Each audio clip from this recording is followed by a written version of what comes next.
Yo, welcome back to Doncho's Hideout. I'm so glad you guys can make it, and I am back with a Jujutsu Kaisen character discussion video. This time, I want to focus on Maki, Mai, and Toji Zenin and how they play some really interesting and crucial roles in displaying the Zenin clan, how messed up they are, and how their destruction has unfolded. It's really interesting because I'm now starting to see some traits within Toji that may have also been displayed within Maki and Mai individually. But when I talk about those things, you'll see what I'm talking about in the comments below. I would love for you to share your thoughts and opinions on the things I bring up. But before we get into that, I want to share with you the Doncho's Domain podcast that I am doing on my Patreon for $1 a month. Of course, that will be brought to more areas where you can watch or listen to any podcast that you love, but that will be after it's brought exclusively first to my Patreon members for, like I said, $1 a month. So make sure you guys check that out below when the link's in the description. I would love to see you guys support me on there, and we can have all types of fun and amazing things going on within the Patreon here at Doncho's Hideout. But before we get into the rest of everything else, go ahead and hit that intro.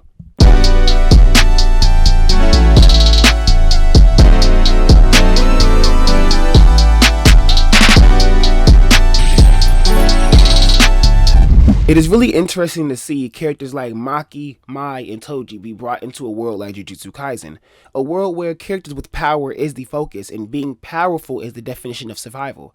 You see, for characters like Maki and Mai, they were twins who were seen as omens in the Zenin clan, not too different from Toji, who was looked at as someone who was powerless, someone treated as trash within the world of the Zenin. You see, when we see Toji, we see this gruff, rough, destructive type of character. Someone who seems to be against our caste, against the things we stand for as audience members, watching characters like Gojo go through their young events.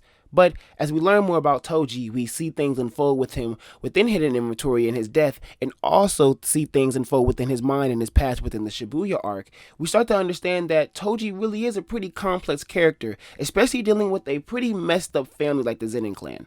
This isn't something surprising to see when you think about it. I mean, Megumi himself has talked about how Maki is someone who was against the Zenin clan. And even in the Jujutsu Kaisen prequel, we get information Maki showing Yuta that she has to be against her family because they want to treat her like trash and treat her like below greatness because she can't even see curses, can't use curse techniques, and has very low curse energy. While Mai, someone who believes in living that servant lifestyle and believes in being treated as someone who can't be held to a higher regard because she is fine with living life normal because all she cares about is having her own form of happiness. She doesn't want to be a jujutsu sorcerer, and who can blame her?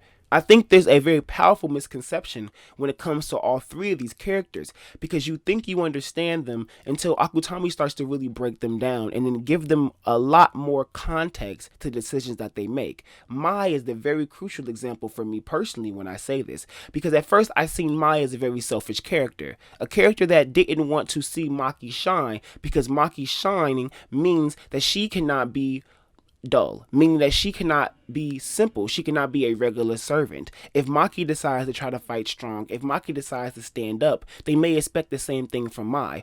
Or because Maki decides to stand up and because Maki decides to be strong, they are angry at that and want to take that out on Mai because she can't get her sister in control, or her sister is so much opposite of her, even though they are twins.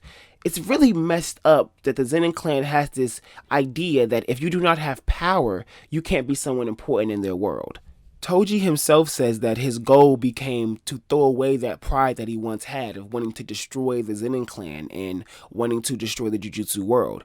In reality, he just wanted to live freely, do what he wanted, lived as he pleased. But having someone like Megumi's mother and having Megumi gave Toji those whims that Ranza talks about in chapter 150. It kept him from wanting to destroy the Zenin clan. He wanted to be more than that. He wanted to branch out past that. He wanted to be past what they tried to define him as. He didn't want the Jujutsu world to define him, at least not let it feel that way. He wanted to feel like he gave the Jujutsu world a way to define him, being the sorcerer killer. I think in those moments where Toji is now dying and he sees Gojo, the strongest Jujutsu sorcerer in front of him, he truly is possessed by love and regret for Megumi and his mother. And in that moment, he tells Gojo Satoru, the strongest Jujutsu sorcerer, "My son's going to be sold to the Zenin clan. Do as you want." In that way, he had to trust Gojo. He had to believe that Gojo was going to save his son from the path that he was going to put his son down. No, Toji isn't perfect, but that's exactly why his character is perfect for the story. Because the world of Jujutsu is imperfect. It's ugly, it's dirty, it's destructive, and that's why seeing Maki go on the destructive rampage she does against the Zenin clan, all because her heart, Mai, is taken from her, makes it all the more profound. Because Toji had his heart and lost it as well.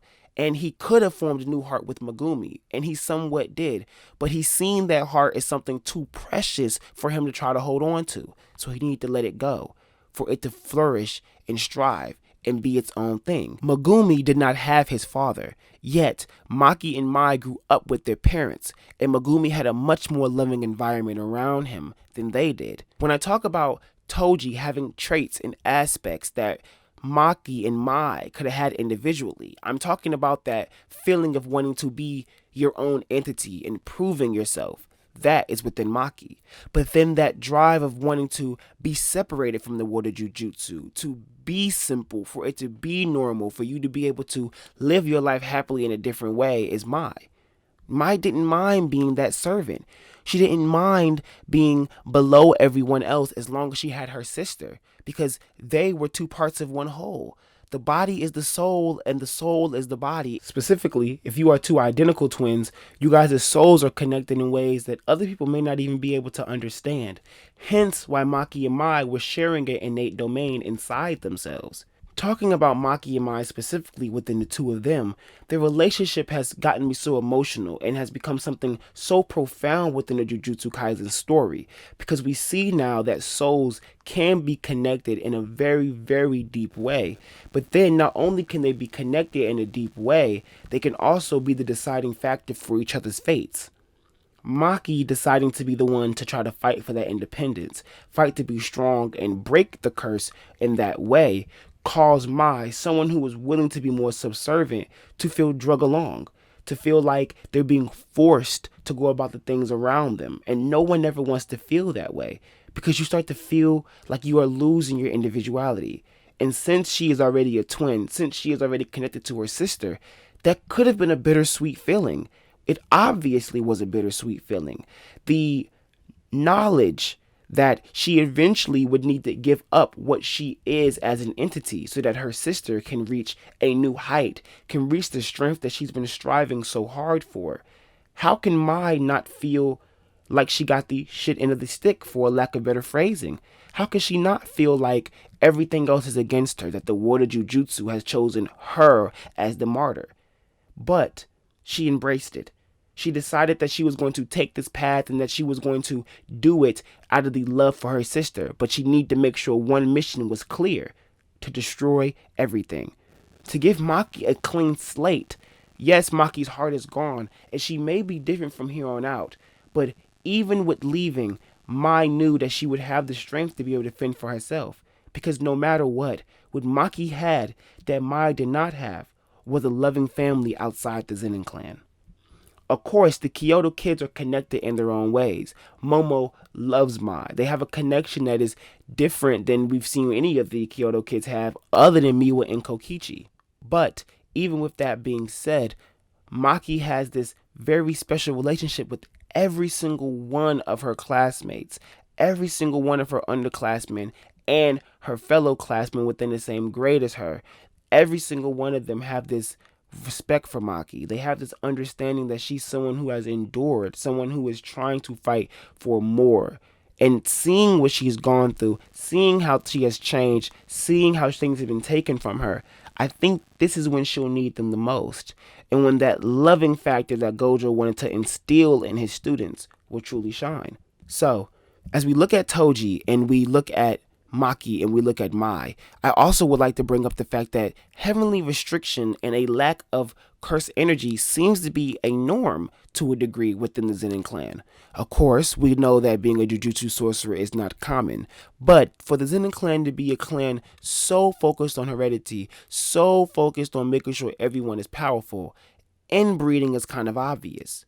So with that being said, for them to have a whole squad of members who do not have cursed techniques and must fight just honing their martial arts, what is truly going on with the Zenin clan? Is there some deeper connection to the Zenin heavenly restriction? Is the Zenin clan slowly pushing to a new evolution of people not needing curse techniques? Is this becoming a new age of Zenin clan members finding a in-between? Are things truly changing? Is Yuki getting closer to maybe figuring out a way to where curse energy can be gone? For Toji to be born with heavenly restriction, and then Maki and Mai to be born. And we haven't gotten any of these type of examples in any other clans we've gotten so far. What makes the Zenin clan so special? Not to mention that Kenjaku seems to be connected to Yuji's birth, and that that woman that we seen with the stitches on her head somewhat resembles Zenin clan members, unless we're taking the eyes with the black hair a little too far, but it seems like this could be some relation there. All in all, that's just me theorizing, me wondering what Akutami could be playing at, could be hinting at, could be going, and I do think there is something there, but I would love to hear you guys' comments on that in this comment box below. Otherwise, what else do you like to talk about when in terms of Maki, Mai, and Toji in the Zenin clan? What else do you think is a really crucial factor that should be brought up, should be talked about, and should be dived into with their characters? Do you think that we're going to get even more from them even after this little mini arc closes with the Zenin clan? And do you think Megumi is going to play an even bigger role in reestablishing them, or is the Zenin clan over in general? I'm really interested in what you guys think and where exactly all of this will go. So make sure you hit that comment section below and check it out. Also, if you like this video, when you like more content from me, make sure you hit the subscribe button and you also hit that like button on this video. I really would appreciate you guys. And don't forget that bell icon so you make sure you get everything that comes to Dancho's Hideout. But like I always say, you guys, I really appreciate you coming by. Peace. Young noise.